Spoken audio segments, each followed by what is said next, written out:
All right, family. Here we go again. Psycho-Cybernetics, Maxwell Maltz, tap into the power of your subconscious mind. We get paid to read these books. We're in chapter 9. He's calling it the failure mechanism.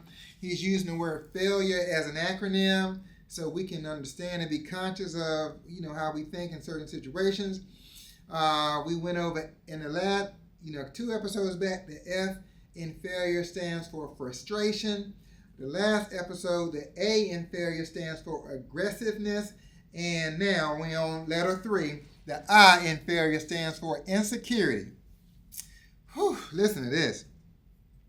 The feeling of insecurity is based on a concept or belief of inner inadequacy.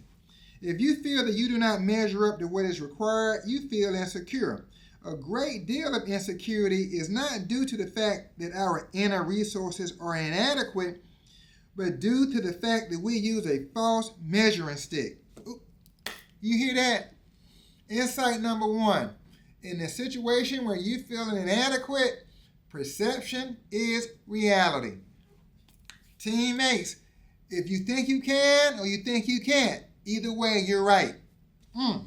Number 2, he's going on talking about insecurity.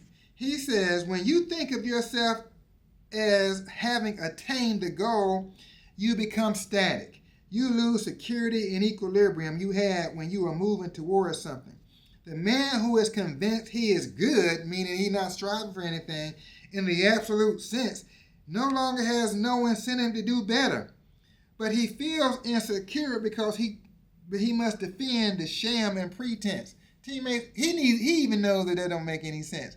Because there's so much more, regardless of how far you've gotten, there is more. There's another level. There's more value. Not because we want to have more, it's because we want to offer more value and help more people and have a bigger impact for good. So number 2, keep moving, keep striving, and to avoid feeling insecure. All right.